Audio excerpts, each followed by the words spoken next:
ഇടതുപക്ഷത്തിന്റെ സ്വപ്ന പദ്ധതിയായ കേരളയിലെ വി ഡി സതീശൻ ചരമഗീതം പാടിക്കഴിഞ്ഞിരിക്കുന്നു.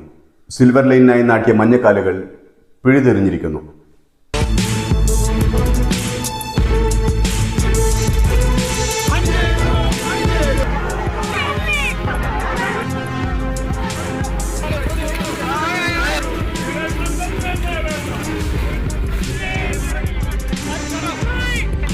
വി ഡി സതീശൻ അധികാരത്തിലെത്തിയുടൻ കേരളയിൽ നിർത്തിക്കൊണ്ടുള്ള ഉത്തരവിൽ ഒപ്പുവെച്ചിരിക്കുകയാണ്.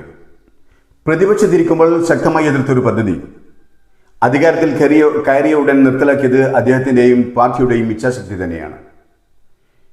എം വി ഗോവിന്ദൻ പറഞ്ഞ പോലെ കുടുംബശ്രീ അമ്മമാർക്ക് എറണാകുളത്തോ കൊച്ചിയിലോ പോയി നെയ്യപ്പം വിൽക്കാനോ അതല്ലെങ്കിൽ എറണാകുളത്ത് പോയി സദ്യ കഴിച്ച് തിരിച്ചു വരാനോ ഈ സിൽവർ ലൈനിലൂടെ യാത്ര ചെയ്യാൻ സാധാരണക്കാരന് കഴിയില്ല.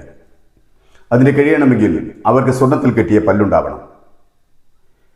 ഒരു ജനതയുടെ 10-20% മാത്രം ഉപകാരമുള്ള ഒരു പദ്ധതിക്ക് വേണ്ടി 65,000 കോടി ചെലവഴിച്ച് രാജ്യത്തെ രണ്ടായി വിഭജിക്കുന്നത് ശരിയല്ല എന്ന് മനസ്സിലാക്കാൻ അന്നത്തെ പ്രതിപക്ഷത്തിന് കഴിഞ്ഞെങ്കിൽ സാധാരണക്കാരൻ്റെ പാർട്ടിയായ കമ്മ്യൂണിസ്റ്റ് മാർക്സിസ്റ്റ് പാർട്ടിക്കാർ ഭരണത്തിൽ നിന്നും പുറത്തു പോകുന്നത് അവർക്ക് അത് മനസ്സിലാക്കാനുള്ള കഴിവില്ലാത്തത് കൊണ്ടായിരുന്നു.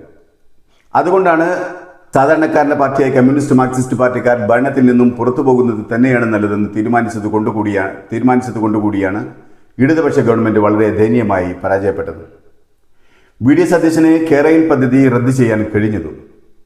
വീഡിയോ മുഴുവൻ കാണാൻ ഡിസ്ക്രിപ്ഷനിലെ ലിങ്കോ താഴെയുള്ള പ്ലേ ബട്ടണോ അമർത്തുക.